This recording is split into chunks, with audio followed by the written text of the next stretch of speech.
여러분의 아침을 함께합니다. 94.5MHz YTN 뉴스 FM 신율의 출발 새아침.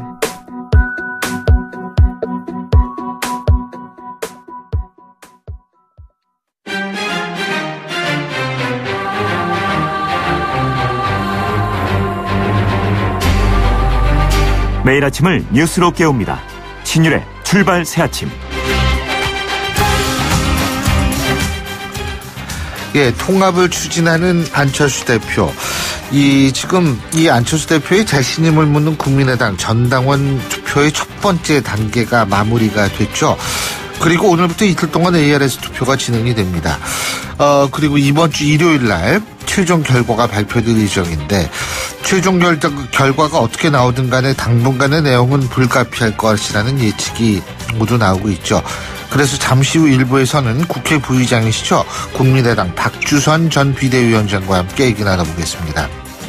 또 통일부 정책혁신위원회에서 개성공단 중단 등 지난정부에서 이루어진 대북정책 점검 결과를 발표했는데요. 어떤 내용이 담겼는지 오늘 2부에서 통일부 정책혁신위원회의 얘기 들어보겠습니다. 오늘이 벌써 2017년에 보내드리는 마지막 방송이죠.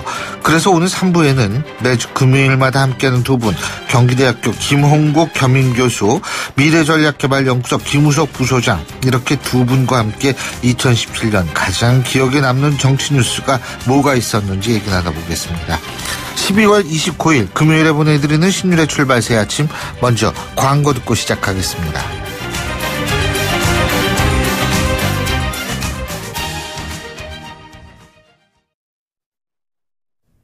YTN 라디오 신율의 출발 새아침. 예, 지금까지 들어온 뉴스 백병규 시사평론가와 함께 짚어보겠습니다. 어서 오십시오. 안녕하십니까. 예, 먼저 고준희 양이요, 실종됐던 여자 어린이 결국 숨진 채 발견이 됐어요. 네, 이것도 참 이 불길한 애감이 결국은 좀 맞아떨어지는 게 아닌가 싶은데, 결국은 그 가족들의 소행이 아닐까. 이제 이런 경찰이 그렇게 의심을 계속 해왔죠. 의심과 우려가 많지 않았습니까? 아직 확정되지는 않았지만 그럴 개연성이 꽤 높아 보입니다. 네, 오늘 새벽 오전 4시 45분께 이제 군산시 50도동 한 야산에서 이제 준희 양의 시신이 발견이 됐는데, 네, 이 준희 양의 생부인 고모 씨가 이제 이 시신을 유기를 했다고 밝혀서 이 고준희 양의 그 시신을 좀 찾았다고 하죠. 어떻게 숨진 것인지, 어떻게 유기된 것인지 이것은 아직 좀 나와 있지는 않은데요. 경찰의 수사 진행 상황을 좀 살펴봐야 될 것 같습니다. 핸드폰도, 그러니까 휴대전화도 다 한꺼번에 받고 가족들이 여러 가지 정황이 상당히 좀 사람들의 의혹을 자아낼 수 있는 그런 상황이었는데, 수사 결과는 지켜봐야겠습니다만 정말 가슴이 아파요. 어떻게 어린애한테 그런 일이 발생합니까? 네. 설령 본인들이 안 했다 하더라도 그걸 놔둡니까? 그건 말이 안 되니. 아이가 좀 장애가 있지 않았습니까? 더군다나 그러면 더 보살핌이 필요하죠. 네, 이 부분 때문에 아이를 결국은 이제 버린 게 아닌가 싶은데요. 네, 참 이런 일이 있다는 게 정말 가슴 아픈 일입니다. 글쎄 말이에요. 화제를 좀 돌려보죠. 문재인 대통령이 한일 위안부 합의를 인정할 수 없다, 이런 입장을 밝혔는데, 이게 그러니까 절차적으로나 내용적으로나 중대한 흠결이 있었다, 이것을 확인했다, 이런 말까지 했죠. 그죠? 그렇습니다. 예. 이 합의로 위안부 문제가 해결될 수 없다고 이제 말하기도 했죠. 엊그제 제가 발표된 그 위안부 문제 합의 태스크포스 조사 결과에 대한 그 입장문에서 문재인 대통령은 이 절차적으로나 그 내용적으로나 그 중대한 흠결이 있었음이 확인이 됐다. 유감스럽지만 피해갈 수는 없는 일이라면서 그 위안부 합의의 문제점을 한 번은 분명하게 짚고 넘어갈 수밖에 없다는 점을 이제 강조를 했습니다. 예. 일본과의 그 관계 악화를 무릅쓰고 그 합의의 그 무효화 가능성까지 시사한 것 아니냐는 이제 그 풀이까지 좀 나오고 있죠. 다만 문재인 대통령은 그 위안부 합의의 그 폐기나 혹은 그 재협상을 구체적으로 언급하지는 않았습니다. 또 역사 문제 해결과는 별도로 그 한일 간의 그 미래지향적인 그 협력을 위해서 정상적인 외교 관계를 그 회복해 나가라고 이제 말하기도 했습니다. 위안부 문제 등 그 역사 문제와는 별개로 그 한일 협력 관계는 계속 좀 지속해 나가겠다. 예. 이런 이제 그 투 트랙의 그 대응 방침을 밝힌 것으로 이제 해석이 좀 되고 있죠. 근데 일본 정부는 지금 아베 신조 일본 총리 같은 경우에는 이 한일 위안부 문제와 합의와 관련해서 1mm도 움직이지 않을 것이다. 지금 이렇게 나오고 있지 않습니까? 네, 아베 신조 일본 총리, 네, 1mm도 움직이지 않겠다.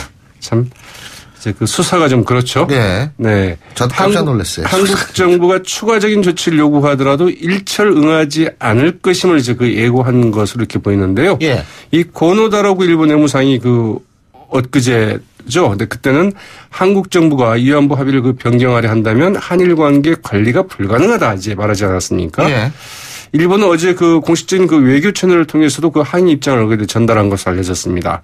이 가나스기 그 겐지 일본 내무성 그 아시아 대양주 국장 이 주일 한국 대사관의 그 공사에게 합의 유지 이외에 그 어떤 그 정책적인 선택지도 없다는 이제 그 메시지를 전달을 했다고 그러고요. 어제 그 나가미네 그 야스마사 주한 일본 대사도 그 임성남 외교부국 1차관에게 역시 같은 내용의 일본 정부 입장을 좀 전달을 했다고 합니다. 예. 이게 참, 그 한일 관계는 그 냉각될 수밖에 없는 상황은 확실한 것 같죠. 예. 네. 아베 신조 이제 일본 총리가 내년 이 평창 올림픽 때, 동계올림픽 때 이제 오느냐, 오지 않느냐를 이제 그 주의 깊게 좀 살펴봐야 될 것 같죠. 자, 그리고 2016년 개성공단 전면 중단 조치가 헌법과 현행법을 어긴 초법적 행위였다. 근데 이게 현행법을 어기면 초법적이 아니라 위법적 아닌가요? 어쨌든 초법적, 법을 초월한 행위였다. 이런 얘기가 네. 통일부 정책혁신위원회 의견서에서 나왔습니다. 그렇습니다. 이제 그 대통령의 그 통치적 그 행위일 수는 있으나 결정일 수는 있으나 이제 그 이게 초법적이라는 얘기인데요. 네. 이 통일부 정책혁신위원회 어제 그 개성공단 그 전면 중단을 비롯해서 이제 그 이전 정권의 그 대북 정책의 그 점검 결과를 담은 정책 혁신 의견서를 발표를 했습니다. 먼저 그 개성공단 전면 중단은 그 정부의 그 공식적인 의사결정 체계를 거치지 않은 채 박근혜 당시 대통령의 그 일방적인 구두 지시에 따라 결정됐다고 지적을 했습니다. 당시 정부는 그 지난해 2월 10일 국가안전보장회의 즉 그 NSC 그 상임위원회에서 이를 심의 의결했다고 밝혔지만 이미 그 이 회의 이전인 그 2월 8일 박 전 대통령이 그 개성공단에서 그 철수하라는 지시를 이제 내렸다는 것인데요. 예. 이 NSC는 그 박 전 대통령의 이런 지시에 따라서 그 절차적인 요건을 갖추는 이제 그 모양새를 그 취했다는 것입니다.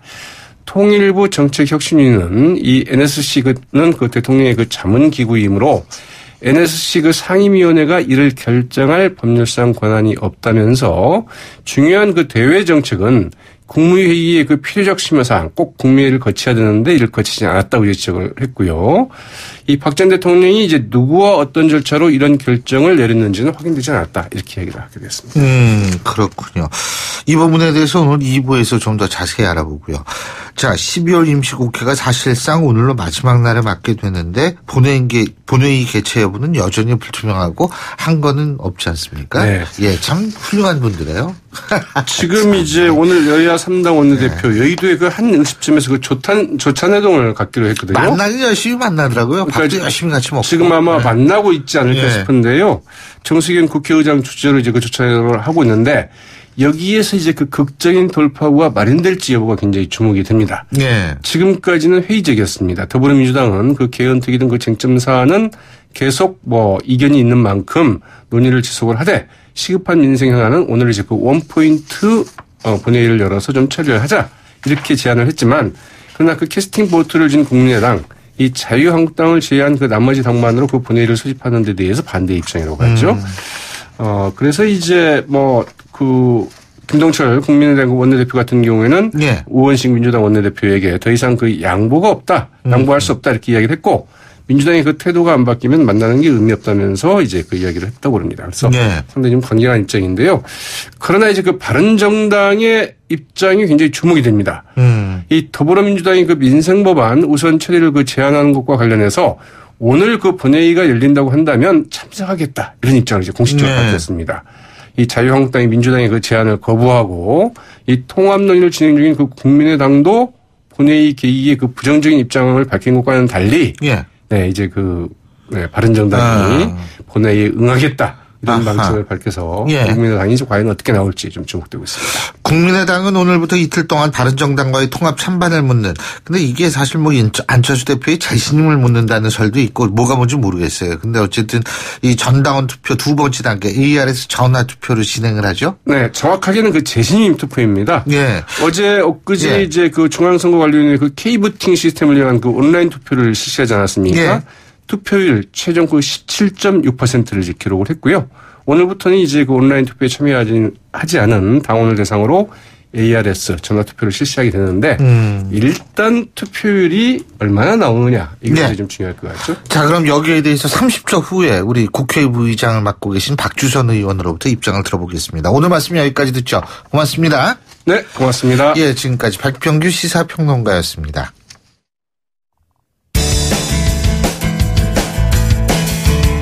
여러분은 지금 FM 94.5MHz로 방송되고 있는 신율의 출발 새 아침을 듣고 계십니다. 의견 주실 분은 짧은 문자 50원, 긴 문자 100원의 이용료가 드는 휴대전화 문자 메시지 우물정 0945번으로 의견 남기실 수 있습니다.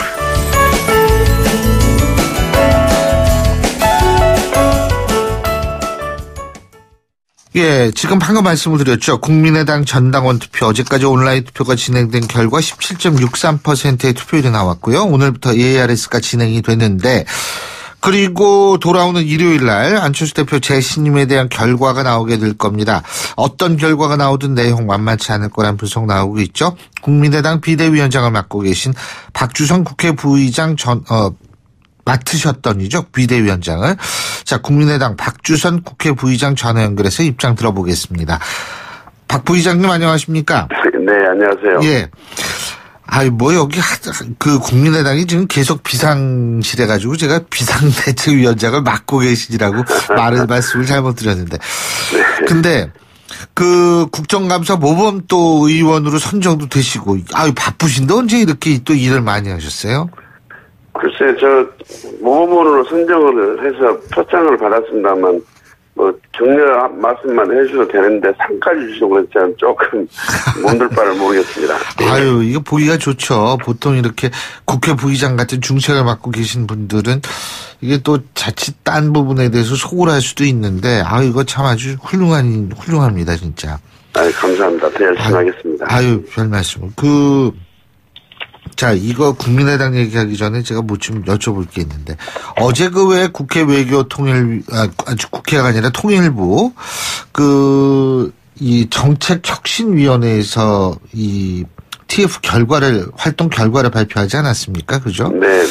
이 박근혜 정부 당시 개성공단 폐쇄, 이런 부분에 대해서도 쭉 얘기를 했는데, 박주선 국회 부의장님께서는 국회 외통위 위원이시죠, 그죠? 네, 그러니까 그렇습니다. 이 부분에 대해서 어떻게 들으셨어요? 일방적인 구두 지시로 박근혜 전 대통령이 일방적인 구두 지시로 개성공단이 전면 중단됐다. 이런 얘기인데 어떻게 보십니까? 남북 관계는 사실 돌발적인 상황이 하도 많이 발생하고 그렇기 때문에 정상적이고 일반적인 상황에 대비해서 적용이 되는 법률로만 따지기는 쉽지 않다는 그런 의견이 있습니다만, 네. 우리나라에는 남북관계를 규율하는 남북관계 발전 기본법이 있고, 네. 개성공단과 관련해서는 남북 교류협력법이 있습니다. 네. 근데 그 법에 의하면 개성공단이 문제가 생겼을 때는 사업 하나하나 기업에 대해서 영업 정지나 또는 사업 승인을 취소할 수는 있지만 개성공단을 통째로 이렇게 폐쇄 내지는 중단을 시킬 수 있는 법적 근거가 전혀 없습니다. 그래서 저는 그동안 외통위에서 이 개성공단은 중단 조치, 사실상 폐쇄 조치인데요. 이 법적 근거가 뭐냐고 이야기를 하게 되면 대통령 통치행위다, 대통령 결정이다 이렇게만 이야기가 왔는데, 통치행위도 헌법재판소나 대법원의 결정이나 판례를 하게 되면 헌법의 테두리 내에서 이루어져야 되고 법률을 위반해서는 안 된다는 그런 결정과 판결이 있는데, 이번에 혁신위에서 발표한 걸 보니까 대통령 구두 지시, 다시 말하면 국가안전보장회의도 거치지도 않고 국무회의 심의도 거치지도 않고 이렇게 했다는 것이 밝혀진 것을 보면서 이랬구나 하면서 제가 참 깜짝 놀랐습니다. 적어도 국내 심의를 거치고 국가안전보장회의도 거쳐야 되는데 대통령이 이렇게 독단적으로 지금 한반도 평화의 큰 역할을 담당하고 있다고 세계가 평가했던 개성공단을 이렇게 조치하는 것이 맞았나 참 그런 점에 굉장히 의아스럽습니다. 제가 궁금한 게 통칭위라고 했을 때요. 이거 개성공단을 중단시킬 수 있는 것도 통칭위로 들어갈 수는 있다고 보십니까? 지금 그 개성공단을 중단시킨 것은 우리 헌법상 긴급 명령이나 긴급 재정경제 처분을 하지 않고는 저는 불가능하다고 봅니다. 그 만들 때도 그러면은 법에 의해서 만든 건가요? 개성공단 만들 때도요? 그렇습니다. 아, 법에 의해서? 개성공업지구법도 있고, 남북 교류협력법의 절차에 따라서 만들었습니다.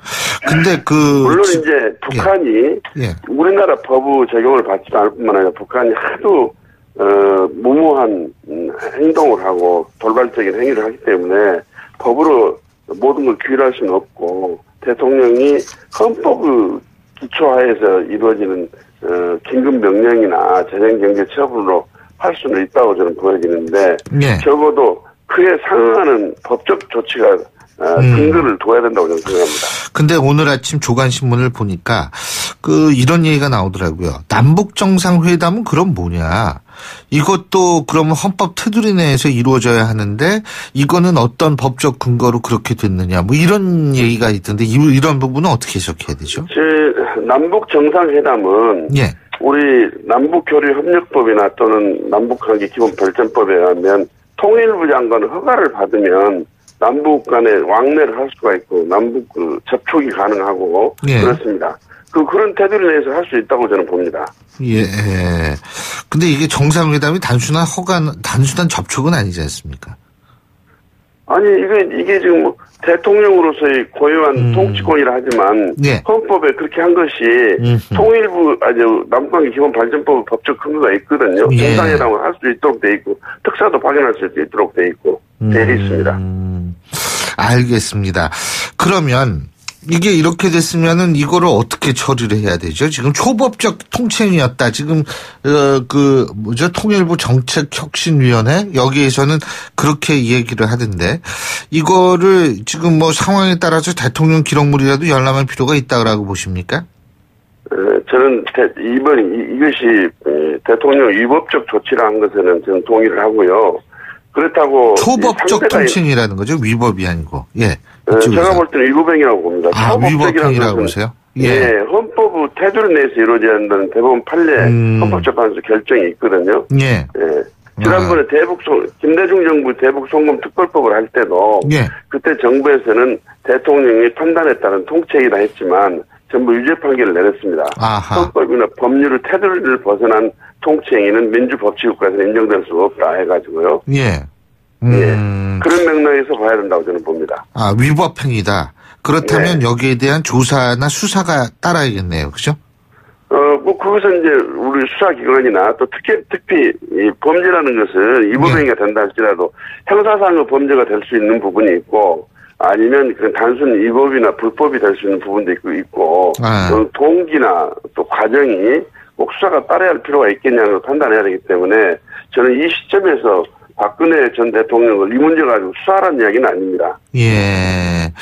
자, 그리고 지금 이 통일부 이름이 길어가지고 정책혁신위원회요. 여기 발표가 일각에서는 남북관계 단절에 북한의 책임보다 우리 정부의 정책을 비판하는데 주력했다. 적폐청산이라는 키워드에 너무 몰두한 것 아니냐 이런 의견도 있고요. 한국당은 북한만 박수칠 내용이 담겼다 이렇게 비판하고 있는데 이 부분은 어떻게 보십니까? 북한이 잘못한 것은 너무너무 잘못한 것이죠. 북한은 잘했고 우리가 잘못했다는 것을 밝힌 것이 아니라 우리 정부 대응도 사실 잘못이 있었다 하는 측면을 밝힌 것으로 저는 생각합니다. 사실 남북관계가 어려운 상황에 다시 말하면 천안함 사건이라든지 북한의 연평도 공격, 또 5.14 조처 등등이 있었지만 개성공단 하나만큼은 그래도 유지가 되고 있었거든요. 이 개성공단이 한반도 평화의 마지막 보루라는 말도 있었고 우리 중소기업 활로를 여기서 찾아야 한다는 그런 측면에서도 개성공단은 마지막까지 우리 스스로가 먼저 폐쇄 조치를 내린 것은 적절치 않았다. 또 그 당시로서는 정부에서는 이 대북 제재 조치를 유엔 결의에 의해서 하고 있지만 이 개성공단은 예외다 하는 이야기를 누누이 해왔거든요. 예. 그 다시 돌려야 된다 이렇게 보세요, 개성공단? 지금 현재는 이제 개성공단도 돌리기가 우선 북한이 호응하기가 어렵고 지금 국제사회에서 북한 핵 미사일 실험 도발과 관련해 제재 조치 국민에 있기 때문에 알겠습니다. 지금 당장은 할 수 없지만 남북관계 정상화가 되는 단계에 따라서 개성공단은 저는 재개해야 한다고 생각합니다. 자, 국민의당 얘기도 좀 여쭤보겠습니다. 지금 전당원 투표 17.63%죠. 그죠? AR에서 오늘부터 시작하죠. 네. 이거 예상보다 높다고 보세요? 낮다고 보세요? 어떻게 보십니까? 낮습니다. 금년 8월 27일 날 전당대회 때 그때 K보트 투표율이 17.89%였습니다. 1.3% 정도 낮습니다. 그리고 ARS 그때 5.3% 정도 됐었는데요. 그래서 이런 추세를 보면 지난 전당대회 때 24.16%보다도 더 낮지 않을까 하는 생각이 듭니다. 아, 그렇군요. 그러면은 결국은 3분의 1이 안 될 경우에는 통합반대파 의원들이 이거 무효다 이렇게 나올 가능성이 있는 거 아니에요? 매우 크죠. 네. 왜냐하면 적어도 전 당원의 뜻을 확인한다고 한다면 일정한 전 당원이 투표에 참여해가지고 그 투표 속에서 과반 이상이 인정이 돼야 될 텐데 지금 우리 지방자치법이라든지 우리 당원이 요구하는 전당원 투표에 관련된 우리 당원의 규정에도 3분의 2 이상 투표를 하고 유효투표 과반을 얻었을 때 전당원 투표에 대한 의결이 될 수 있도록 규정을 하고 있습니다. 근데 그 안철수 대표는 이런 얘기를 하더라고요. 저희랑 그저께 인터뷰를 했는데 이게 재신임 관련 투표기 때문에 실제로 33.3% 이거 규정 적용 안 될 것이다. 이렇게 얘기를 하던데요. 아니 그러면 그런 논리로 간다면 전당원이 지금 26만 명인데 그 한 사람이 투표해가지고 한 사람이 찬성이나 반대하게 되면 그 전당원 의사로 평가를 할 수 있겠습니까? 그러니까 이게 결국은 33.3% 나오면 받아들일 수 없는 상황이다 이런 말씀이시군요. 그러면 저의 입장에서 받아들이고 안 받아들이고 하는 다음 문제고 지금 이 바른정당과의 합당에 대해서 우리 저희 당 내에서는 찬반이 아주 격하게 나눠져 있습니다. 그러다 보니까 이 전당원 투표 해석 여하에 따라서도 그럴 뿐만 아니라 또 이 전당원 투표에 의해서 만일 합당 절차가 진행이 되려면 전당대회 소집이 되고 전당대회에서 이제 의결이 돼야 되는데 이 과정이 지난합니다. 이 과정에서 얼마만큼의 혼란이 더 발생이 될지 매우 걱정스럽고 12월 31일 날 이 전당원 투표 결과가 발표됩니다만 저는 12월 31일이 오는 것이 무척 두렵습니다. 부의장님 그러면 말이에요. 이게 만약 받아들일 수 없다라고 통합 반대파 쪽에서 한다면 전당대회에 열 필요도 없잖아요. 그렇지 않습니까? 이 통합 여부를 묻는. 사실은 합당이라는 것이 더 우리 전체가 동의를 하면서 다른 당을 또 동의를 받아가지고 더 외연을 확대하는 것인데 우리는 국회의원 반 이상이 지금 반대를 하고 있어서 이게 합당이 되더라도 당명만 합당이 되는 것이지 내부적으로 실제로 다 분열을 일으키고 있는데 이게 무슨 합당이냐 속빈 강정이다 저는 그렇게 이야기를 하고 있는데 저는 합당이 되든 아니면 합당이 안 되든 간에 당이 유지 발전이 돼야 된다는 측면에서 좀 중재 역할을 좀 하고 있는 입장입니다. 그건 뭐 저도 잘 알고 있는데 전당대회 그럼 열릴 것 같아요? 안 열릴 것 같으세요? 간단하게. 저는 열어서는 안 된다고 이 시점에 이 상황에서는 열어서는 안 된다고 봅니다만 찬성하는 바 입장에서는 이번에 몇 퍼센트의 투표 참가가 있었든 간에 과반 이상의 찬성이 있었다고 한다면 전당대회를 아마 강행하지 않을까 생각이 들어서 무척 우려스럽습니다. 잘 알겠습니다. 오늘 말씀 잘 들었습니다. 고맙습니다. 네, 감사합니다. 네. 지금까지 국민의당 박주선 국회 부의장이었고요. 신율의 출발새 아침 1부 순서 여기서 줄입니다. 잠시 뒤 2부에서 뵙겠습니다. 소통의 아침을 여는 공정한 목소리. 신율의 출발새 아침. 신율의 출발새 아침 2부 순서 먼저 광고부터 듣겠습니다. YTN 라디오 신율의 출발 새 아침. 예, 앞서 일부에서도 말씀을 드렸는데요. 지난해 2월 이 개성공단 가동 전면 중단은 박근혜 전 대통령의 일방적 지시였다. 이것이 통일부 정책혁신위원회 태스크포스가 과거 보수정부에서 추진한 대북 정책을 검토한 후 내린 결론입니다. 뿐만 아니라 이명박 정부가 내놓은 우의사 조치도 헌법에 근거하지 않은 통칭이었었다. 이런 얘기인데요. 통일부 정책혁신위원회 이물출위원 전화 연결해서 어제 발표된 내용 입장 들어보겠습니다. 위원님 안녕하십니까? 네, 안녕하십니까? 예. 지금 개성공단 중단이라는 게 박근혜 전 대통령이 일방적 지시이기 때문에 이게 이제 근데 초법적 행위다 이 얘기인가요? 예, 그렇습니다. 이거 법을 위반한 겁니까 아닙니까?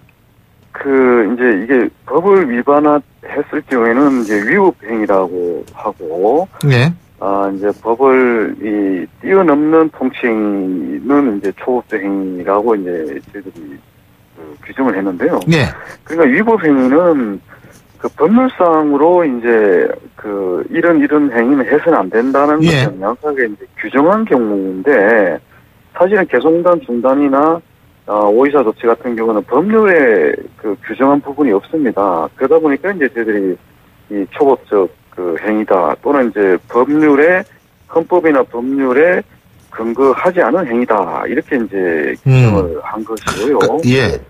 그러니까 요게 법을 위반한 건 아니다 이 말씀이시네요. 그죠?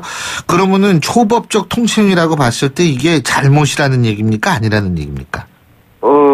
이제 대통령 국민의 안위를 책임지는 대통령이 이런 통칭을 할 수가 이건 당연히 있다고 봅니다. 예. 그렇지만 이런 행위가 얼마나 이제 합리적인 절차를 밟았느냐 또는 정당한 절차를 밟았고 또 필요한 논의를 합리적인 판단과 결정을 하기 위해서 얼마나 충분하고 합리적인 논의가 이루어졌느냐 뭐 이런 부분들이 이제 민주사회에서 중요한 이제 통칭의 어떤 요건이라고 할 수가 있는데요. 네. 이제 박근혜 전 대통령 같은 경우는 저희들이 이제 여러 가지 근거를 이제 찾아서 이제 판단을 해보니까 이제 그렇지 못했다. 여러 가지 근거라는 거 어떤 거죠? 예, 그거는 이제 정책 결정 과정에서 결정 과정에서 참여했던 다양한 실무자들 또 당시에 여러 가지 이제 보고 자료 뭐 이런 부분들을 이제 객관적으로 검토를 해보니까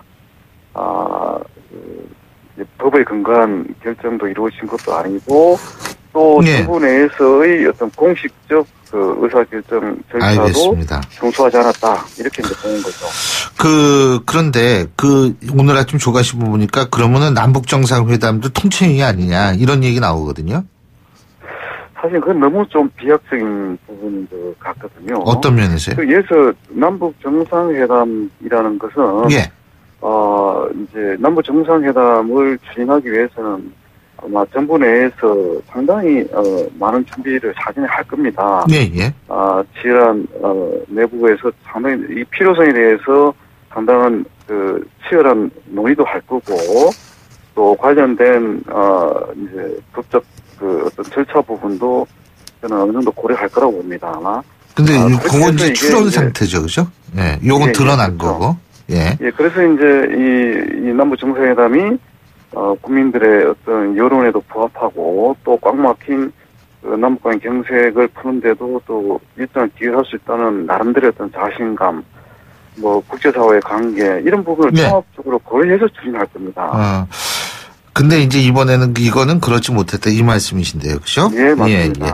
자, 그리고요 또 한 가지는 뭐냐면 개성공단을 중단을 근거로 임금이 개성공단에 북한에 지급한 임금이 대량 살상무기 개발에 사용되고 있다 이런 얘기를 정부에서 했는데 이게 이 근거가 없다 이런 결론을 내리신 거죠, 지금? 예, 뭐 바로 말씀드리면 이제 그 정부가 제시한 근거가 뭐냐는 걸 우리가 이제 혁신위가 같이 한번 찾아봤던 거고. 예. 그랬더니 이제 탈북자가 이제 일방적으로 진술한 내용이죠. 그것도 하나의 추정인데. 예. 북한에 들어가는 외환은 당 노동당 39호실로 다 집중이 된다는 정도의 이제 취지의 발언을 한 것을 가지고 상당히 이제 근거가 있는 것처럼 이렇게 해서 이제 대정부 예. 개성단을 전면 중단하는 정부 성명의 예. 핵심 명분으로 제시한 것이 이제 저희들이 이제 문제가 있다고 본 거고. 알겠습니다. 그리고 이제 통일부 같은 경우는 전혀 이게 핵개발 전혀 연관성이 없다고 보수 정부에서도 계속 강조를 했는데. 연관성이 없다? 예, 연관성이 없다고 계속 강조를 했는데. 개성공단 돈은 그러면 어디로 들어갑니까? 사실 그 부분은 이제 저도 오랫동안 북한 연구를 했지만은 정확하게 알 수는 없잖아요.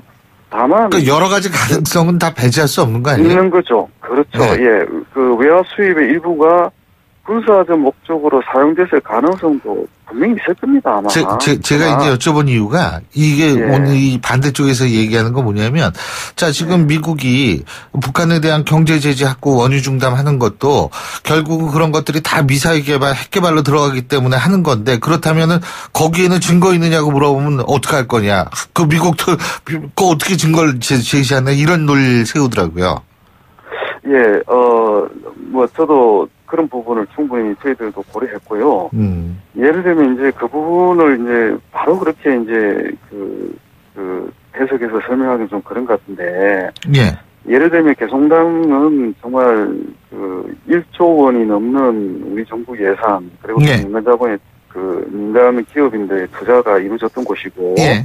또 상당히 지난 10년 동안 이제 대북 정책이나 통일 정책을 수행하는 데 있어서 굉장히 중요한 수단으로 또 간주를 해왔고, 예. 이제 그런 어떻게 보면 이제 어느 특정 정부가 쉽게 중단을 결정할 수 없는, 그런 문제이라고 저희들은 봤던 거고요. 그래서 정말로 이 개성단이 대북 제재 차원에서 유용하게 정말 북한의 핵과 미사일 개발을 예. 중단할 수 있는 그런 수단이었다면, 예. 그런 조치가 의미가 있을 수도 있다는 평가를 했을 겁니다. 그러나 결과적으로 개성단이 중단된 지 2년이 다 이제 다가오고 있는데, 오히려 북한의 핵과 미사일 보도하는 더 심화되고 있는 이런 현상을 좀 보여주고 있는 거고요. 그리고 우리는 국제사회의 입장하고 좀 달라야 된다고 봅니다. 우리는 직접적인 당사자고 분단국이고, 또 우리가 포기할 수 없는 통일의 목표가 있는 거고, 그런 걸 지향하는 우리 정부 입장은 국제사회하고는 저는 좀 달라야 된다 보는 거고요. 그리고 이제 개성단이 이 과정에서, 통일 과정에서 이제 의미 역할을 할 수 있는 부분이기 때문에 대북 제재 차원에서도 검토할 부분도 있지만, 예. 좀 더 이제 넓게 또 멀리 볼 필요는 있지 않나 이런 생각이 생각을 하는 거죠. 이명박 정권 때 이루어진 5.24 조치도 지적하셨죠? 예. 이 부분은 어떻게 보세요? 왜냐하면 반대쪽은 뭐냐면 5.24 조치의 가장 근본적인 원인이 현안한 폭침인데, 예? 그 얘기는 안 하고 5.24 조치의 부당성, 문제점을 지적했다. 이거는 좀 형평성이 어긋나는 거 아니냐. 이게 지금 언론에 많이 나오고 있거든요. 이 부분 어떻게 보십니까? 저희들이 이제 이 부분을 강조했던 부분은 5.24 조치도 이 헌법이나 법률에 근거가 없는 조치다. 이 조치가 필요했다면 헌법과 법률에 근거한 그런 조치를 했어야 됐다는 걸 강조하는 거고요. 그리고 이 혁신위의 이제 활동 범위라 그럴까 또는 판단 범위와 관련해서 이 천안함 폭침이라든지 북한의 잘못, 북한의 연속적인 도발 행위, 핵과 미사일 개발 이런 부분에 대한 아주 강력한 어떤 비판 의식은 저희들이 대전제로 이제 깔고 있었던 것이고요.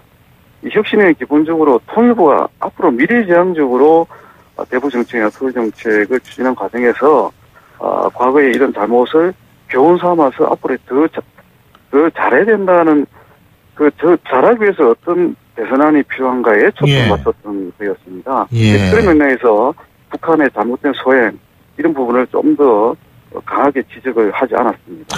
통일 교육이 평양 교육이라고 했습니까 지금? 정책혁신위원회에서요? 이 부분은 이유가 뭐예요? 예. 저희들이 이제 통일교육 과정 또는 콘텐츠 이런 부분들을 이제 전문위원들이 이렇게 살펴보니까, 이제 지난 보수 정부에서 이제 북한에 대한 인식이라 그럴까, 또는 팩트, 사실관계의 왜곡이라든지, 특히 이제, 너무 과도하게 이제 안보 위주의 그런 내용들이 좀 포함된 것 같다. 근데 그래서 이제 안보를 저희들이 절대 소홀히 하는 게 아니라 좀 더 이제 균형 잡힌 교육이 앞으로 필요하겠다. 예를 들면 이제 과거 정부의 이제 대북 정책이라는 것이 어떻게 보면 이제 흡수통일 또 북한 붕괴 이런 부분도 어느 정도 또 겨냥한 측면도 있었기 때문에 과연 이게 이제 올바른 접근이냐 이런 부분에서 문제 제기했던 거고요. 이 통일교육 부분은 저희들이 크게 비중을 많이 둔 부분은 아니었습니다. 예, 잘 알겠습니다. 어쨌든 그동안 수고 많이 하셨을 텐데 지금 많이 덜으셨다는 생각 드실 것 같아요. 예. 자, 오늘 말씀 여기까지 듣겠습니다. 고맙습니다.